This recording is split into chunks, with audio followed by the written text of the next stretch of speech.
Oh, wow. Well, we do know there's a surge in online dating. And there's pros and cons, and I'm sure we'll touch on some of those because I've got friends who met online. They're happily married, happily together. Um, so there's that, but also, unfortunately, I see some negative trends, and we can talk specifically about that. It's almost like you're shopping in a catalog, and I think people get accustomed to being looked over. We won't go into ghosting yet, but they get accustomed, like, oh, they're not talking anymore of this, that, and it almost dulls our senses. I think when I was younger, if you asked someone out and they said no, I think it had a little deeper hurt than maybe it does now.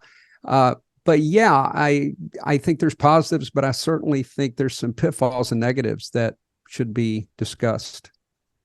Right. I mean, in from my experience, it just seems very different. Even like I'm not dating someone who's like out of my generation. Like I'm dating people from my generation, and it still feels like it's very different. Like we have changed. And I'm not saying it's in a bad way or a good way. I don't know. It's just completely different. And the fact that the beginning of my dating experience wasn't online at all, because at that time people used to just talk. You see somebody, you just, you say hi and you start a conversation. We don't do that anymore. So it seems like we shy away from in-person communication, but we're okay with online. We sound more encouraged, or like have more self-confidence, maybe. I don't know. Or maybe we're afraid because also there's a lot of like censorship, and there's a lot of like people misunderstand. It's like the world made today in a way that it doesn't matter whatever you say, somebody's gonna get offended by something, or there's gonna be a word that's gonna be twisted or misunderstood. No, I totally agree. I do a lot of studies. By the way, I have a story about online dating in my book, The Dirty Side of Leadership. The story is not really designed to analyze dating. It was a friend of mine not having expectations, and of course not hardballing, as we're going to talk about. So he didn't even read someone's profile, but he arrives, meets someone at a bar, and they said, this woman said, my husband will be joining us soon. I always like to meet the person first. He didn't even read that. He had no idea she had a husband. So the first thing I told him is, you need to pay attention to detail. But the second one was just a funny date that they could not find time to meet. So he ends up going to this person's apartment, which looked like an episode of Hoarders. And I used that story, and I said, maybe you need to up your expectations. I didn't know what hardballing was at the time, or I would have shared that. But this same person told me one other story of meeting someone who had used pictures that were probably 10 years old on the dating site. So they didn't even know it was the same person. They had to introduce themselves. And that story has a funny ending. I don't know if I should share it, but I didn't say his name. But I looked at him and I said, oh my God, what did you do if she didn't even look the same? And we sat there in silence for a long time. And he said, yeah, I took one for the team. He But didn't see, let I that have stop him. something to say about that. I actually had this in my notes because I've heard this from so many people. Because I've been on a few dates recently, and a lot of the, like, about 90% of the men that I met, they did share with me that their fear was that I didn't match. And their first, like, it was like the first comment when they see me, oh, you do look like your pictures. It's like that is like the biggest fear. But see, it's very different, like how men approach dating and how women approach dating. For women, for a lot of women, for me, for example, I wouldn't travel long distance. I wouldn't go into an area that I'm not familiar with. So I would meet the person in a place that is public and that I'm familiar with, because women's fear is to face aggressiveness from men. So that's our fear, not that the man doesn't match, the person doesn't match the picture. So men's worst fear is that the woman doesn't match her picture, but women's fear is not to, have to face aggressiveness. So those two are not the same. What do you think? I I think that's very true, and people listening have to understand that I came from a federal law enforcement background, so I've seen so many crimes. I've some that are horrific. I'm going to be starting a podcast soon, the Dirty Side of Leadership podcast, and I'm going to be sharing some stories, and some of them are pretty graphic, but that makes me more, I guess I'm saying, paranoid than maybe if you had a different type of guest. But I had a friend, and she met a guy like in North Carolina, and she was driving there to meet him. And it was all kinds of red flags. I said, let me at least look at his profile. And I ended up kind of looking the guy up because I was just very concerned about her doing that. She made it unscathed. I think they spent a glorious weekend. And I think he ghosted her right after that. But you're right. That is concern. But I do, among the boy talk, we'll call it, I do hear people say that people don't look the way they did. And that is somewhat disingenuous, because I have wondered, what are people thinking? They got to meet at some point, unless they're catfishing. They're going to meet at some point. And why would you do that? You might as well put that worst foot forward, and that way it's not a shock. But yeah, I think you're exactly right. And I think I had another friend, not to take too much time here, but in Washington, D.C., I had an office there, so I went there a lot. And she told me a horrific story. She had met someone, they were walking. He said that he left something in his apartment. He said, my apartment's just right there. Just step in the door and I'll grab something. I don't remember what it was. And she did. She did it innocently. Well, he had a friend there, a guy friend, and she figured out quickly they were trying to have a threesome. And that was the whole plan. And she assumed they'd done it before, but she was able to leave pretty quickly, but she did not really, go into the bowels of the house. She stayed close to the door, and she finally just took off. And she said she ran. She literally just ran. They started getting a little more aggressive. And of course, in my mind, again, with my background, I'm like, why would you go in? But I didn't want to make her feel worse, because I know she would never do that again. But if anyone's listening, there should be some safety parameters. And let's face it, most of the time it's a male attacking a female. And then, but also, when I look at a dating app and someone's profile has typos, or there is no hardballing, I think you can kind of say what you mean in a profile of what you're expecting. And but I'm in a world where we had to proofread all the time, and if someone's got typos, that would probably not interest me if you can't even proofread 3 sentences. I agree with that.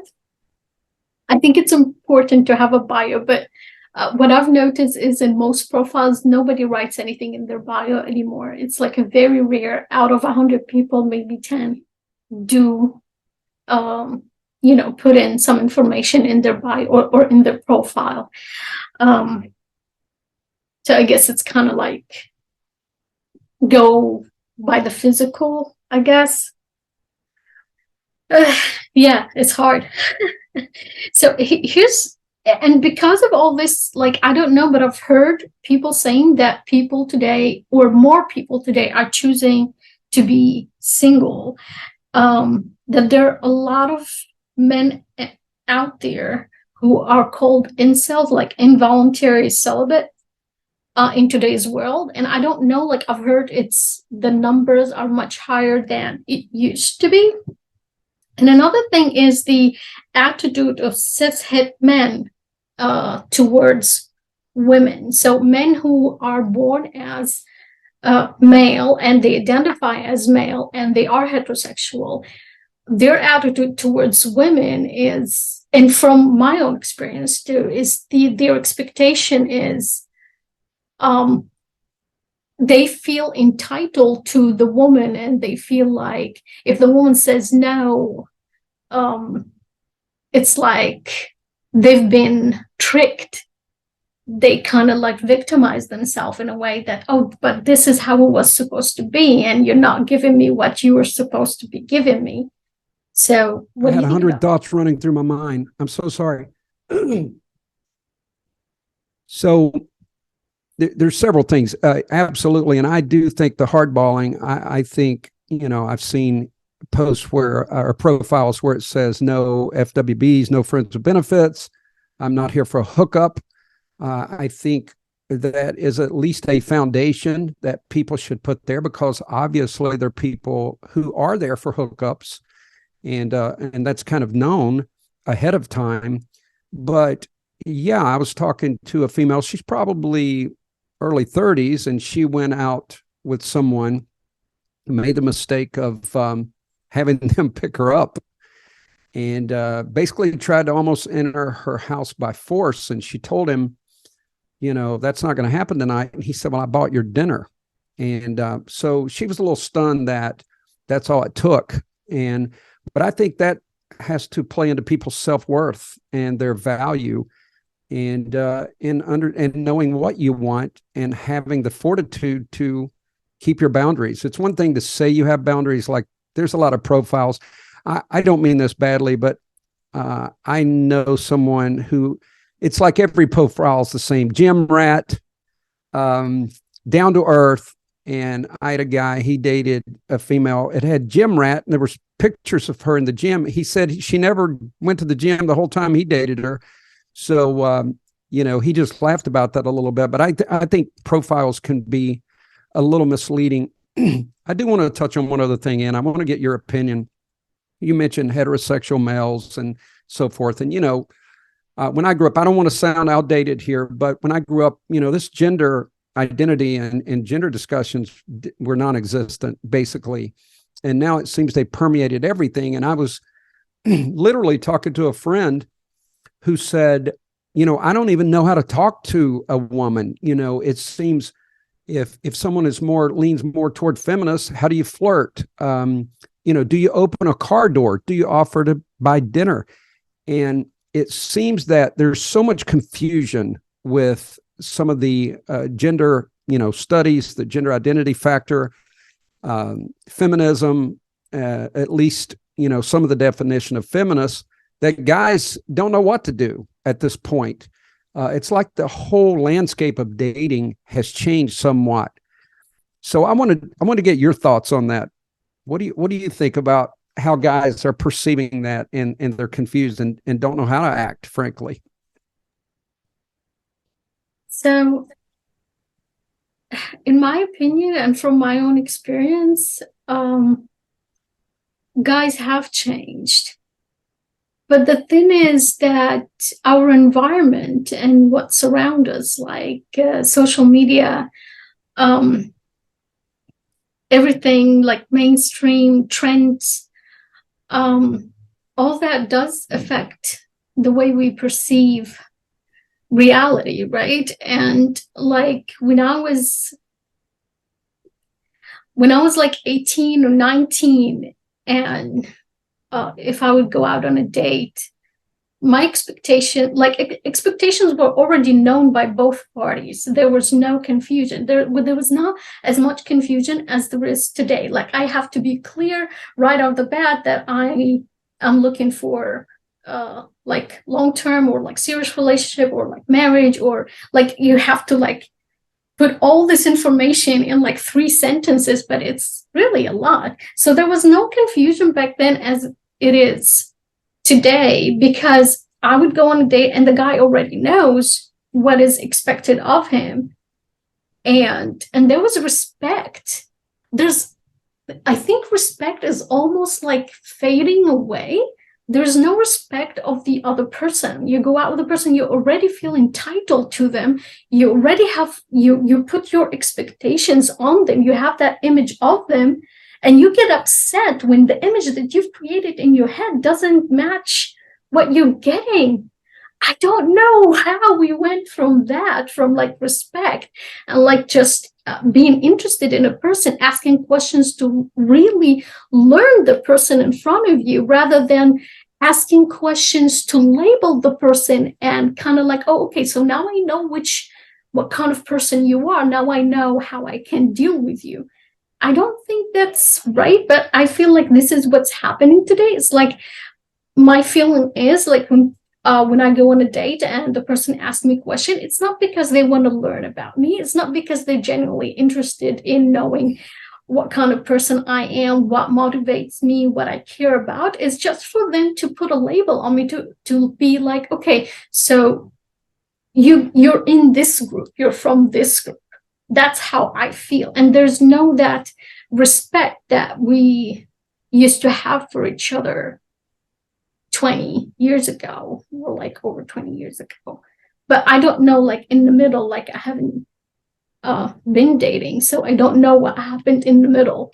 So I just see like that the vast difference from like going out on a date back then and having all expectations met, and then the only thing that you needed to worry about is, do you like me? Do I like you? Do we keep going? And that's it. There's nothing else that I need to worry about, like where you, like if you're playing or if you're not, like just the things that you need to worry about were so much less because you didn't have all those expectations or feeling entitled to something. I don't know if it's that the same for you. Yeah, no, I agree with you. I think the key is there has to be, listen, I'm not talking to the hookup culture. If that's what you're doing, enjoy yourself, but don't expect, Romeo or Juliet to come, because usually it doesn't lead to that. But for people who are on the fence, who are trying to make decisions, this is what I say. There should be some communication. Don't meet online and you're getting together that evening.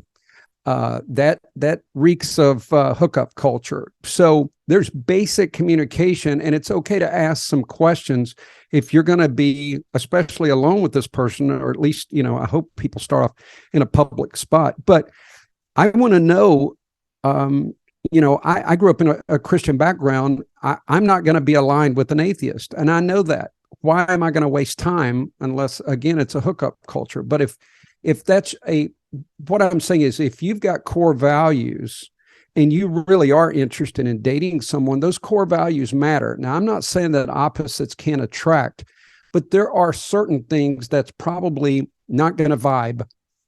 And so I think it's okay to ask, you don't want to play 20 questions, the first time you meet someone. But I think it's okay as the conversation progresses to ask some questions. Now, Gen Z prefers texting. I hate to say this, but I feel like I relate to Gen Z sometimes. I told someone that I was transgenerational, that there's a lot of things I feel like I'm like Gen Z, some things I'm like millennials. But the average Gen Z, I looked this up, they got a cell phone at age 12. And so they're really involved in the digital world. But I think if you're serious about going on a date, you need to move from texting to have a conversation, at least one conversation before you meet up. If you can't do that, meet in a public place, have an exit strategy, and ask those questions when you are in the public place. But I do think we have to ask ourselves, honestly, do we have values? Do we have an anchor? Is there something in our lives that we're not going to give up or give in? So without those questions, I think we're like, a sailboat in the wind. We just go whichever the wind blows. And again, if people want to do that, that's fine. You just can't operate that way and then expect this wonderful result. I think it's very rare that happens. I coached someone who had a pattern. I hope no one's offended at this, but she would meet a new guy about every month, and she would plaster Instagram.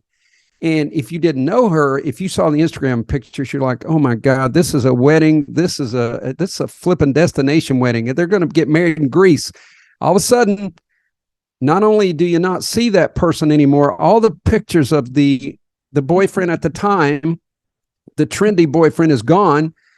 And I kid you not, a week later, boom, the same kind of post, met the one, all of this stuff.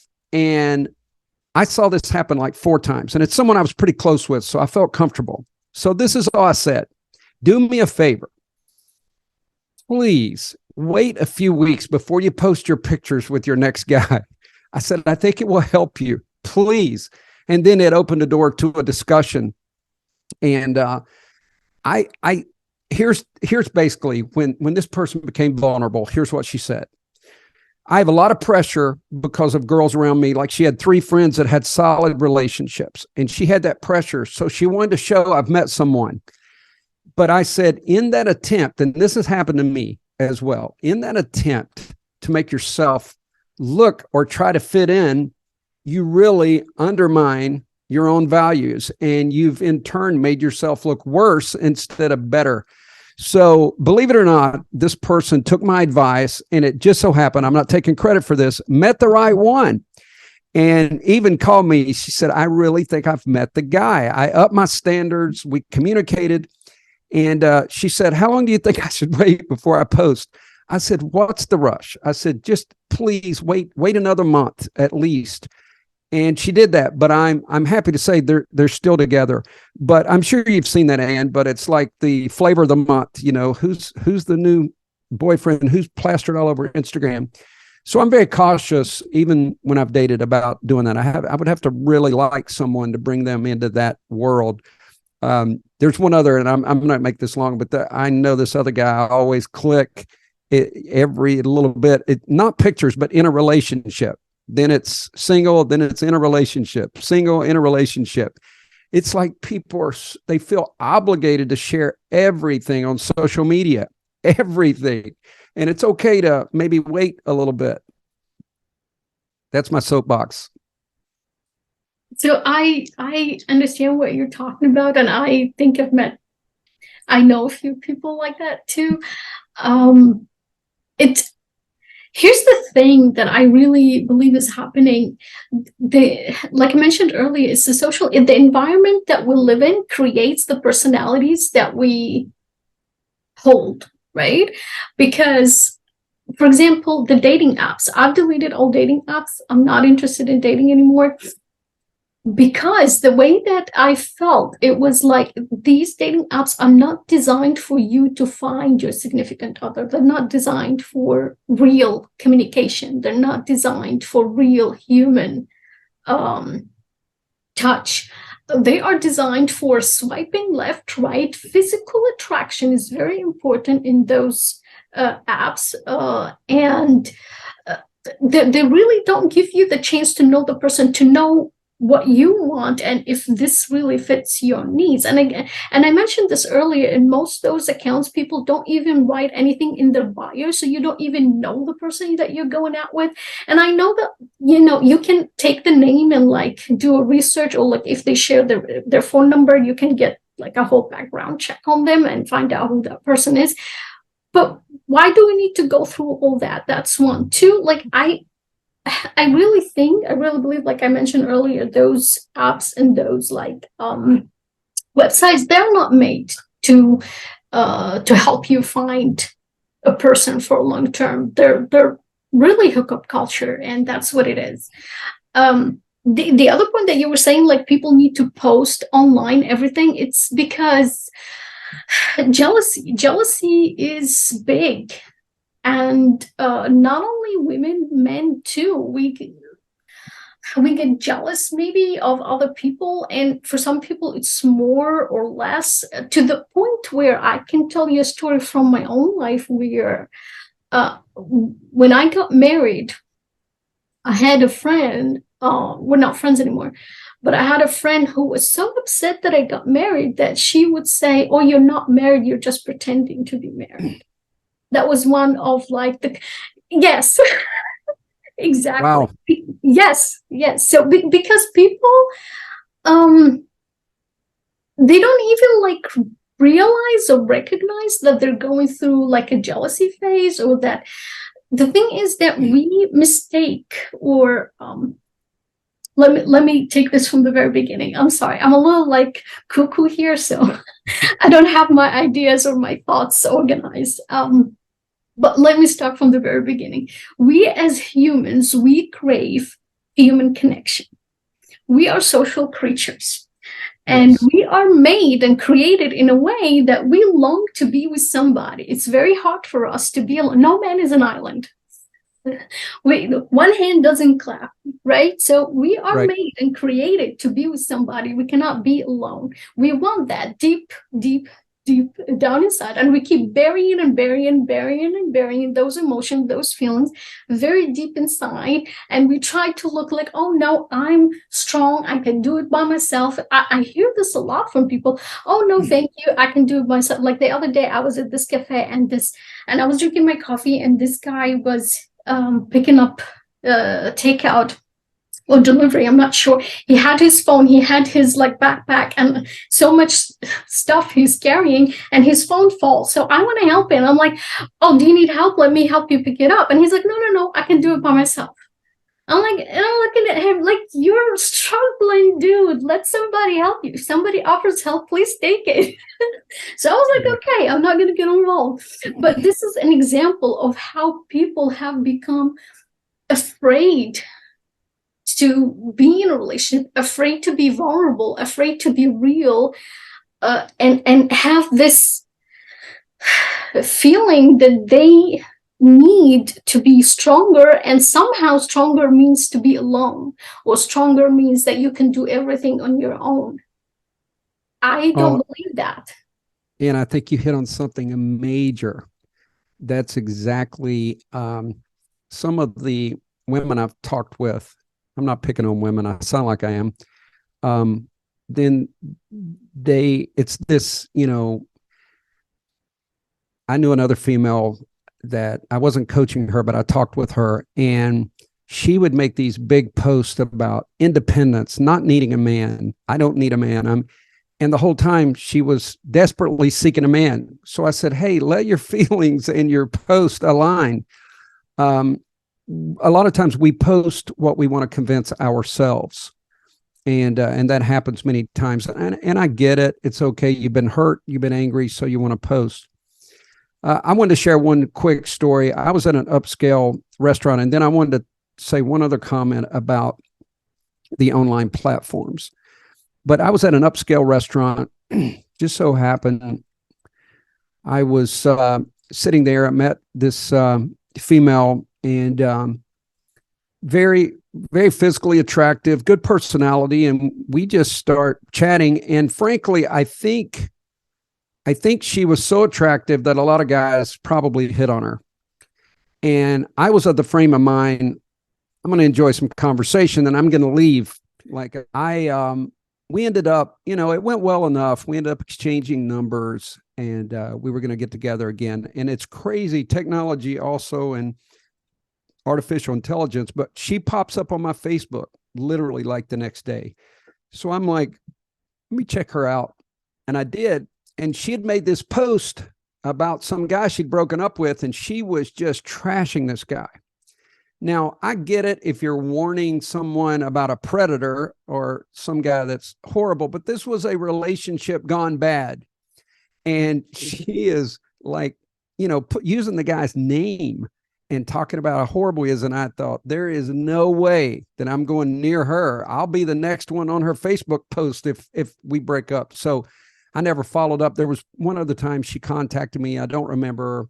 Asked when I was going to be back in town. I was kind of evasive, to be honest with you. I didn't just say, I don't want to be your next victim. I don't want to be in a Taylor Swift song. But I want to go back quickly because I think, and let's face it, Tinder's free, and that's the big one. And there's a lot of other platforms, dating sites. But in my opinion, there's a place for some dating sites because there's people who live in rural areas, or there's people working 8, 9, 10 hours a day, and they really want to meet someone. And it's, where you're going to meet at a bar, that's not always the best place to meet someone. So I'm not going to say the name of it. I went on one for a while, but it was expensive. And I know people don't like to hear that. It was pricey. But this had full profiles, biographies. It had a lot more information. And I think in life, you get what you pay for. And if you're going to go on free, if you're going to go on Tinder, be ready to be ghosted, be ready, for the swiping. And I had a friend, believe it or not, we haven't talked about this. I haven't heard anyone talk about this, but he got addicted. Basically, he said, I'm on there all the time. And it started hurting he was trying to be an entrepreneur and he was already struggling. And, his phone popped up and it tells you how much time you spent online. And he was doing the Tinder thing about 2 hours a day. And it wasn't just swiping, it was communicating, but it was just stupid, flirty, some of it probably a little dirty, and it, excited him and it was fun, but it began to form into almost an addiction. He was on it a lot, and he's texting 4 or 5 different women. And of course, we also haven't talked about, the huge cultural change besides of technology. When I was younger, now it is sexting and pictures. So he had a lot of that stuff going on. So I was able to convince him, look, you got to go off of that. You got to go cold turkey for a while. And believe it or not, his business started doing better because he wasn't wasting so much time. He lost a little thrill, I guess, but he did a lot better. So there's positives that I said. I think you're probably going to have to pay for a quality dating site, people that are listening to this, because I agree with Ann. You're probably not going to find that special person on maybe some of the free apps.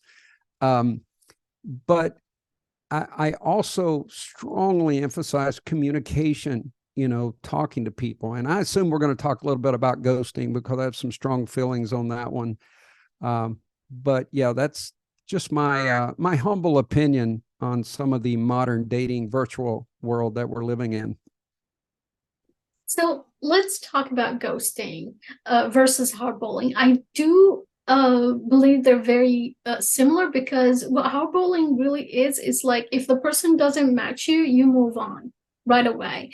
And the problem, to me, for example, ghosting is not an option from my side, but I don't mind if somebody ghosts me, because as soon as they're not communicating, like before, like say 20 years ago or 30 years ago, if I was communicating with somebody and they suddenly dropped, I would be worried, because in that world, if somebody dropped, it actually meant they probably got sick or something happened. So you go and check up on them. But in today's world, it could mean that too, but not really. Most of the time it's just ghosting. So to me, if that's done to me, I'm fine with that, because also confrontation is not always beneficial. Like, why do I need that? Or why do I need to know the reason why somebody doesn't want to date me? It's their reason, it's their perception, it's their reality. Shouldn't affect me. Now, I don't do that to people. If I like somebody, I tell them I like them. If I don't like them, I would hint that I'm not interested. Or I would do something to make them. Actually, I do this more often.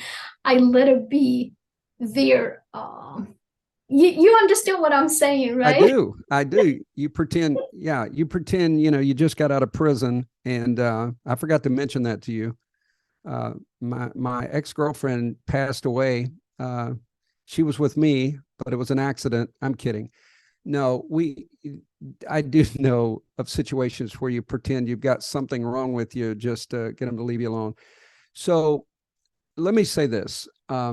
I get it. You said something very important. You said in today's world, I just let it pass. And that's true, because our culture has influenced us to the point it's just part of life. It's another part of life. I got ghosted. Oh, well, let's move on. But what I look for and what I coach people is patterns. So some people who ghost people, that same pattern moves over into their relationships, maybe their work life, and they don't ever want conflict, and that can be detrimental. It also hurts our own self-esteem. Have you ever walked away, and I've done this, you wish you had said something to someone, but you didn't? You didn't really have the courage. I'm sure that's happened to you. It's happened to everyone. So what So I let me do, just say something about that, just really yeah, quick before I please. forget, because my thoughts are all over the place. So I think about it this way. I look at the person in front of me or the person that I'm communicating with, and I draw like a, I don't know, like a, try to see the options, okay? And I put like, if I go this way and I tell you what I think, would this conversation, would this confrontation or conflict be beneficial? I love conflict, not I love conflict, but I love to have a conversation. I like arguments, like discuss things, okay? As long as it's beneficial and as long as we're both communicating. But if I feel this person would get hurt, this person would get aggressive, there's no benefit to me or to them by voicing my thoughts or my ideas. Why would I do that? Just to upset them? It doesn't make sense to upset myself, to have someone react aggressively towards me. It doesn't make sense. Just let it go. So that was just something that I felt important to say. No, that is important, and I'm not saying that's wrong. Here's what I'm saying. You mentioned someone getting aggressive. That's different. What I usually tell people to do is just say, "Look, I don't think we're aligned, and this isn't going to work out." You don't owe them any further conversation. I think it's fine to ghost at that point, and it's okay to ghost if that's what you want to do. But what I'm talking about is the person doing the ghosting. So we have to always check ourselves if we want to be the best version of ourselves. We need to see, am I a ghoster in more than just dating? Am I a person that avoids conflict that is going to cause me a problem later? Like you said, ghosting someone online is probably nothing. It's going to no harm, no foul. But if you have a pattern where people walk on you and you never say anything about it, that's the kind of people that I try to help learn to start speaking up a little bit. And sometimes just communicating in some mild ways, I'm so sorry, helps people's self-esteem because, yeah, we ghost, and that's okay. But I used to talk about skunks and turtles, right? You got these people who'll blow up and spray you, or you got people who pout. And a lot of this stuff starts in childhood. People pout, they go off for a long time beyond normal. So all I'm saying, I rambled a little, all I'm saying is we need to try to be the best version of ourselves. And if we're a non-communicator, if we're a ghoster and it is flowing over into other parts of our lives, then maybe we need to have those uncomfortable conversations occasionally. Maybe we do need to say, I had to do this, by the way. I did have a female got really angry, but I said, this is not working. Well, I did it twice, and one female handled it, was cool. Like, thank me for communicating. I think guys are notorious for not communicating. The other one didn't take it as well. She got really angry and said some kind of mean stuff, but I just didn't respond anymore. After that, I did ghost her because I could see there was either maturity, she was projecting previous hurt or her own immaturity on me. And I didn't do anything to her. It just wasn't working out. And we were not aligned. I think there's also one other thing, sometimes I'm not some big karma guy or any of that, but I'm saying, you put negative stuff out in the universe, maybe it's going to come back to you. So I try to have the decency to say this is not going to work. Now, last thing, Ann, I'm not talking about someone you've talked to for a day on Tinder. That's not what I'm talking about, ghosting. I'm talking about someone you've been talking with, and all of a sudden, boom, you go dark.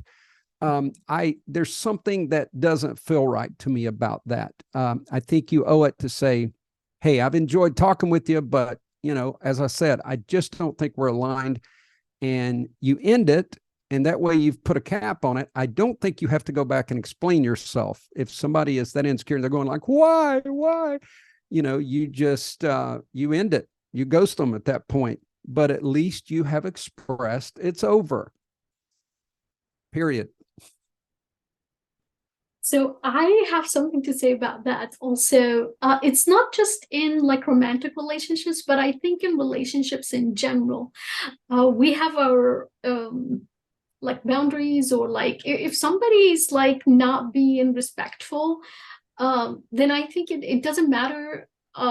You voice it, and if they don't listen, then I think that should be the end of it, because I think respect is very, very important, and we lack a lot of it today, to the point where I actually like I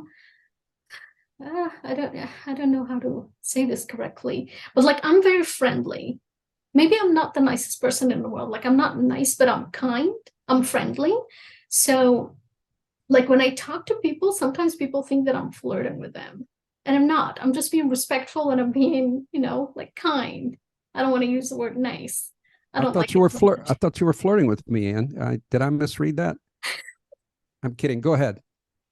I'm making sure our But it listeners really, are awake. you know why that happens? Because people don't respect each other.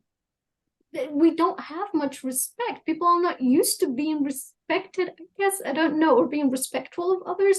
It's like it should be natural, but I don't know what's happening. Anyways, so what was I gonna say? Actually, I wanted to say, oh yes, about relationships and boundaries. So you need to have boundaries, not only in romantic relationships, but in any relationship, in business, and with friends, in life in general, right? So here's the thing. The reason why we sometimes feel like ghosting is the only way out is if the person we are, like, for example, I had this friend, um, and for the longest time, I thought she was my best friend. But her actions and her reactions, like, we went to, actually, it was always like that, but sometimes you don't notice these things in the very beginning of any relationship, friendship. You're taken by someone, and you're like, you don't notice some things, or you give excuses to some Yep. behaviors, right? And then it becomes like it gets out of hand, to a point where you're like, you no longer can make excuses for the person, because you think like, for how long? I mean, I understand you have problems, you have life, you have issues, but who doesn't? We all do. We all deal with it. We try to be respectful.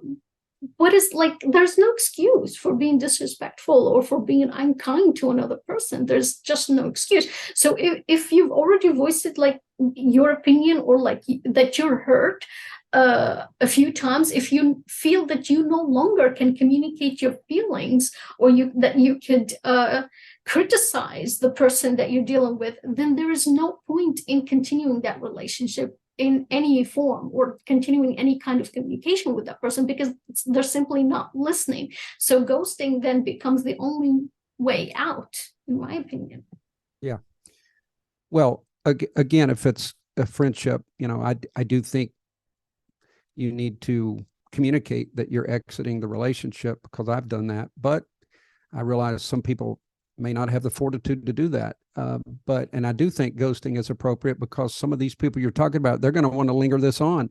As a matter of fact, they thrive on drama. I made a choice about 2 years ago that I'm getting rid of toxic people in my life. And that took some difficult decisions. But it was exactly what you're talking about. I had a friendship, and I felt this undercurrent. I was always having to appease, deal with their insecurities, make them feel better. And I just woke up one day. I'm like, I feel pressure. I've got a friend who's like, hey, you haven't called in 3 days. It was always an accusation. It was their insecurity projecting on me. And I'm done with that. And I think we evolve as humans if we try. And I agree with you. The one thing, that's why I said when I broke up with the female, she could never say I was not good to her. I did not do anything that I was worried about her, her insecure accusations. As a matter of fact, the same insecurity that lashed out at me is the reason I broke it off. I started seeing that insecurity. And, it was overly questioning me, looking at my social media, trolling me. And, I'm a busy guy. I run a company. I don't have time for that. So that's why I got out of that relationship. But yeah, you're talking about a situation that's whether we want to admit it, it's toxic. And I don't have time for that.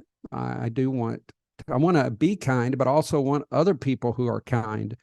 And so I think you did the right thing. I mean, if it's been a long-term friendship, they're probably worth at least saying, I can't stay in this relationship any longer with you. It's draining, but there are some people you cannot have a conversation with. We know that. So we can't put anything in a box. I just always try to look at patterns. And I wanted to say one last thing, because I remember this. And I promise I am not picking on females, because guys are terrible in relationships. It just so happens that I have coached more females, and I'm coaching them on other things, but the relationship thing always comes up. But I had a female that literally got abused by 3 men in a row. And she basically said, "What's wrong with me?" Let me rephrase. I was not coaching her on an official capacity, right? She just reached out for advice. She said, "What's wrong with me?" And I said, "Well, 3 in a row, we need to look for patterns." And some of the patterns were, she was so desperate to please these guys, she made herself subordinate to them.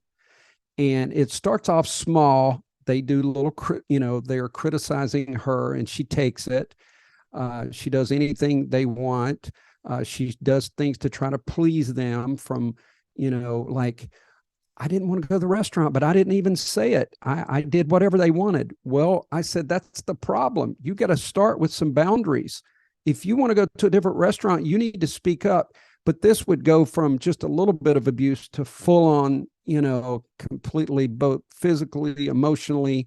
And she would walk away diminished, blaming herself. And this was someone who had a lot to offer in a relationship, but self-esteem had been literally destroyed, starting in childhood, by the way, from I'll say a deadbeat dad, we'll put it that way. And it just carried on. So I'm going to be honest, never really recovered. And there's been several abusive relationships since then. And it is what it is. Some people, the hurt is either too deep. They don't want to get the help. They don't recognize it. I'm not sure, but I do think I could have helped this person, but it didn't happen. Well, the thing is, in situations like that, we tend to go to the things that we are familiar with, and this happens subconsciously. So if we are used to, or we have been in a certain type of relationship for a long time, our mind has already, it becomes like a habit. It's like a bad habit. It's like getting addicted, like for example, when I'm addicted to sugar and I have a sugar high, I need to have it. And it's the same thing, because I'm familiar with it. I'm familiar with the also, like, the, how to say it, like, usually these relationships are like based on making the person feel really low, and then giving the person something to hype them and make them get that dopamine hit and feel like, oh my God, this is so good. I've been a good girl, like, or I've been a good boy, like that kind of like relationship, right? And it becomes addictive, and then I want that again. And then when I'm in another relationship where it could be better, or like you just get attracted to things that you are used to, and unless you actually recognize the signs and understand because this is all work that we have to do in our mind. It doesn't, you can't do something in real life unless you start doing it in your mind first. Even like when you want to say something, like you just want to give a speech, for example, you don't just do it. You have to do it. Imagine yourself, like visualize yourself, go through that mentally first, and then it comes out into the real world. Everything that we do, everything that we say starts in our brain first. Yeah. And everything that we do stems from our emotions. So if we are in a roller coaster of emotions, especially since childhood, that can be really, really, really, really hard to get out of. And there's a whole system, the whole like pattern that you have to go through by eliminating those bad habits, but you can't just eliminate them because you have to replace them with something else. Like, for example, say if we have, talking about myself, I'm addicted to sugar, okay? And but I can't just eliminate sugar from my diet or from my life. I have to replace it with something else that would give me a similar, like that, I don't know, call it dopamine hit or whatever it is, like the feeling of happiness or whatever it is, that good feeling that I like, that I'm addicted to. I have to replace it with something, and bad habits should be replaced with good habits, but it doesn't happen overnight. It takes it's a long process, and not everyone is capable of going through that, because that's also very, very hard to do mentally and physically. This is this is not an advertisement, but I hired my own coach a couple of years ago, and I was surprised because I consider myself this independent. I'm the guy that does the coaching, and it was really interesting to do a deep dive into my own behaviors and thoughts and processes. And I do think it's very important to have a mentor, a coach, someone in your life who can hold you accountable. But I wanted to look at the dark side. You mentioned, these patterns. I want to tell you, you were talking about a relationship. So I began studying this really when I was a cop. I would go, and you've got domestic abuse. And I remember one time I went and got this female, and this guy had stomped her. He beat her. It was bad. And as a matter of fact, when I arrested him, you want to talk about police brutality, I really wanted to show him what it felt like. The arrest is interesting. I will probably put it in a book because it ended up being a search of a house. He was hidden in a closet. It was intense when we found him. But at that time, I was in Virginia. So like 2 weeks later, I'm prepared to go to court. She drops the charges. So I began to look into this, and there's a lot of factors, and I'm not judging her, but one of the issues is love bombing that you mentioned. So these guys will abuse the female, then they love bomb them. They buy gifts. They tell them, you're the most beautiful. I cannot. In those domestic situations, people get addicted to love bombing. They love that part of it. Then they love the pity of, I feel sorry for you. Sorry about your black eye. I love you so much. I hurt you. I'm so sorry. And that part is addicting. But again, it is like you said, a lot of it's childhood programming, or even later we've been programmed to be that submissive person, and then we get abused and we can't break the pattern. And you're exactly right. The people that I've seen that get success, you have to replace or reprogram. We bring certain behaviors, belief systems into relationships, into the workplace. And if we don't replace that or reprogram the way we think, I'm going to give you an example. This is very close to home. I know my daughter won't mind, but my oldest daughter was working for a company, major company, and they switched her to another department, and it was very complicated. And she only had one person who was this young guy. He was arrogant. And when she would ask questions, he would be perturbed, like, why are you bothering me? Although his role was supposed to be to train her. So I told her, I said, reenact this to me. What do you say when you ask him for an opinion? She goes, well, I apologize every time. I tell him, I'm so sorry to bother you. I said, stop apologizing, number one. Get the word sorry out of your vocabulary. There's only a few times you need to be saying you're sorry. And I tell people this in the workplace. If you want to be a leader, don't come in and say, oh, I'm so sorry, I'm late. I'm not. I usually say replace sorry with thank you. Yeah, and that works. But even in a situation where you're late, you couldn't help it. You walk in and you say, I got stuck in some traffic. I'm going to leave a little earlier tomorrow. Are we good to go ahead with the meeting?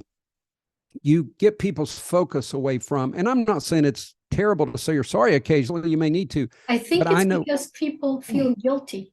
They do. It is. it's to relieve your own guilt. And sometimes guilt is a personal thing, and it plagued me for a lot of my life. When I hear people say I wouldn't change a thing, I changed a lot of things. I've been arrogant. I've hurt people before earlier, and I try to be a better person. But yeah, if you want to be subordinate to someone, start apologizing all the time, and you will automatically make them the alpha. You're the beta. You're the subordinate in this relationship. And so I just feel sorry for people who feel they have to overly apologize for their existence on earth. Everyone has rights, and everyone should be able to express themselves. Yeah, it's not fun to always apologize. But again, I think I don't know where I read or heard this. We allow things, or what happened to us, anything that happens to us is what we allow it to happen. Something like that. I'm not sure. I've read it somewhere. Yeah, outside of a unique abusive situation, we do permit these things. The problem is, again, it's that downhill, slippery slope that our own behaviors allow things to get worse and worse and worse. I remember I worked in youth ministry at a church, and this female was gorgeous. She had actually won the beauty pageant, like the big beauty pageant, and this guy demoralized her constantly in high school. And this actually is very true. In most situations, the way a guy treats his mother is the way he's going to treat his significant other. Not necessarily. No, I said in most cases. Yeah. If a guy is really mean to their mother for no reason, they're usually going to be mean to the person they're dating. Now, if their mother is unhealthy or mother's abusive, that's different. I'm talking about a good, loving. I had a friend. He had the best mother. She was so sweet and kind. He abused his mother. He also abused his wife later in life. Treat them the same way.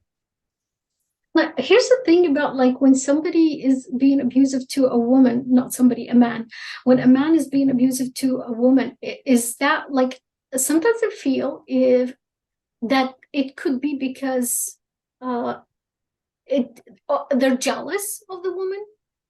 Like, they feel that she is better than him in a way, so he tries to, like, make her less so that he could feel more like of him or better somehow. I think that's good. I think it's deep out of insecurity and hurt, past trauma. But yeah, I have seen guys date someone out of their league, as they would say, and they want to try to make sure that they bring them down to their level, but they're insecure. They're afraid someone else is going to get them,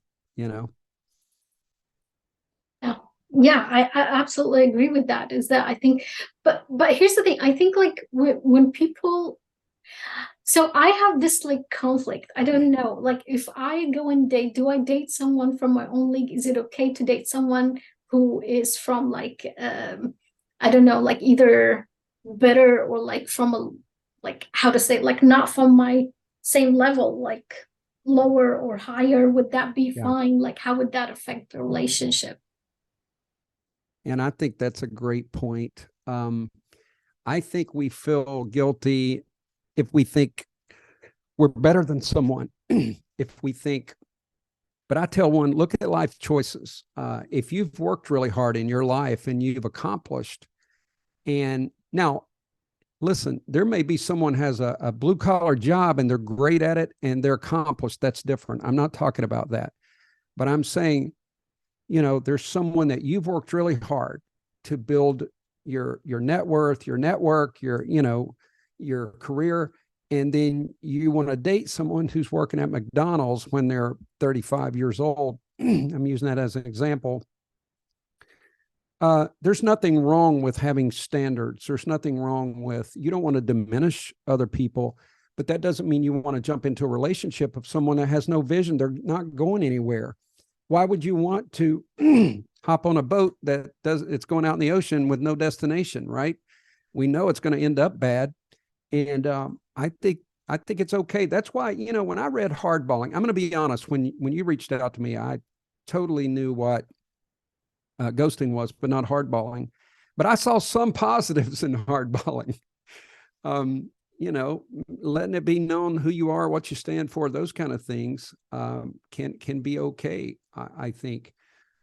So yeah, I will tell you, I went through a divorce and had some damage from that. And I have been told by women I'm too guarded, but I may be, but I also don't want to get in a relationship and be miserable. And it's almost sad, but you do get accustomed to being alone.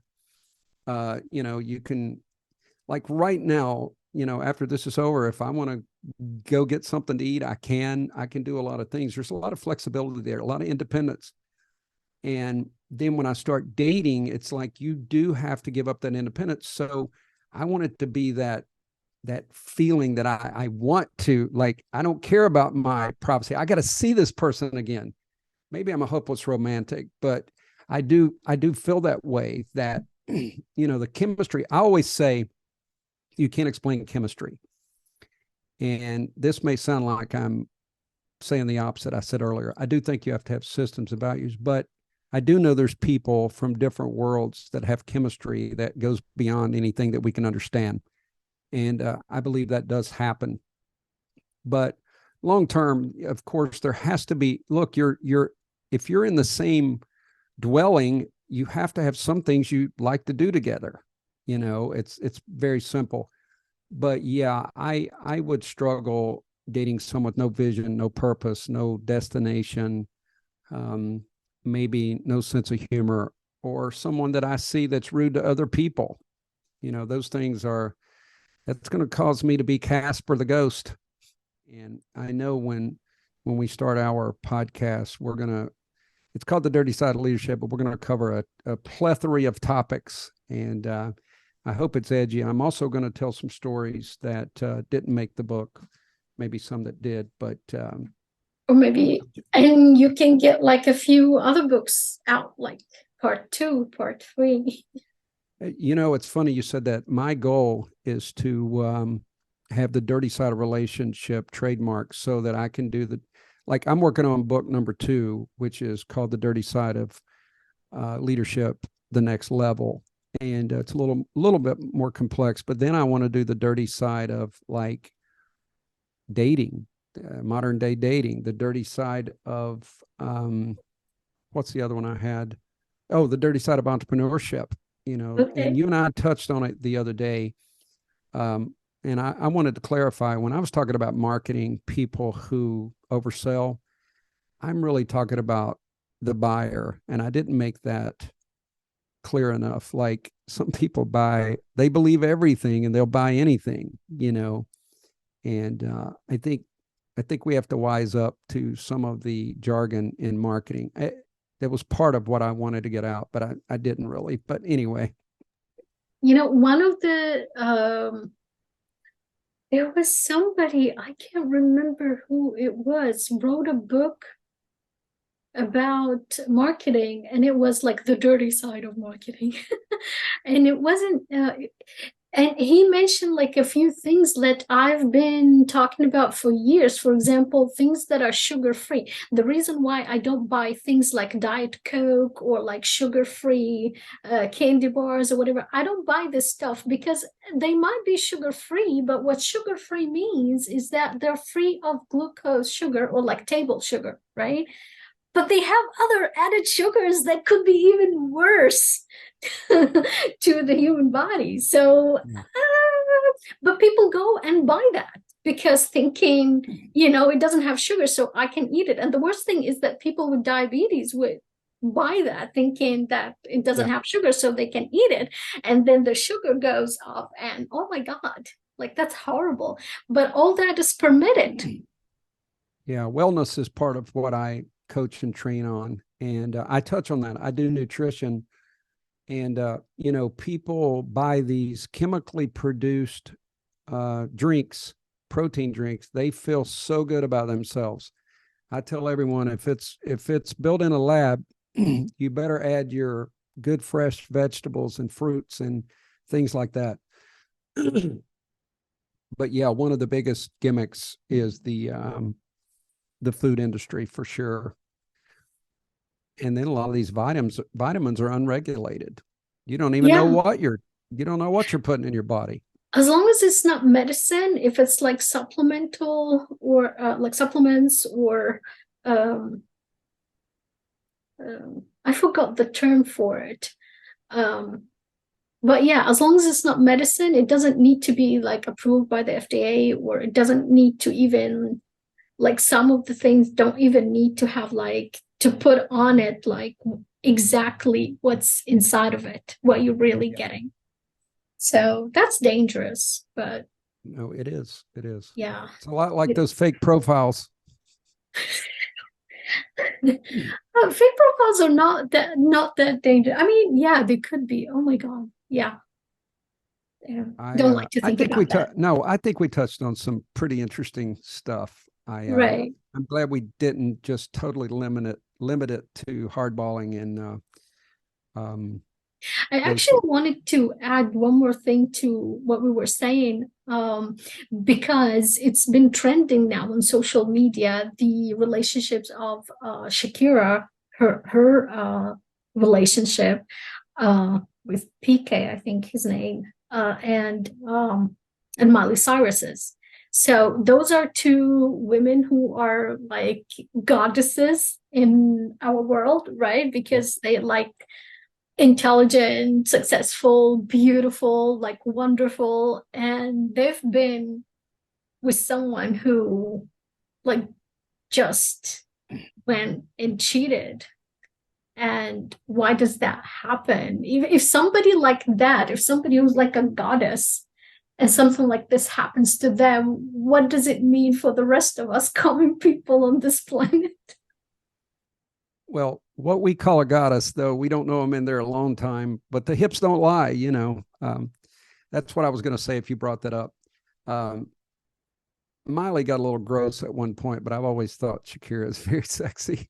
I think she goes just far enough on the edge. You know what I mean? I think Miley went over, but no, we don't know. But I do think number one, a cheater's a cheater. It doesn't matter what's in front of them. You know, this is about ego and insecurities and other women flirting with them. And I'm going to be honest with you, Ann. When I was in college, I was kind of that guy. I was pretty popular, and I remember I cheated on a girl, and did I felt bad initially, but I got over it pretty quickly. And you can get that mindset, and that's the one thing that I committed in my adult life, in my evolution, that you know I was not going to do that. And as a matter of fact, I've been pretty blatantly honest with females that I've dated. Like if I say, you know, I want to be exclusive, then it's going to be exclusive. That's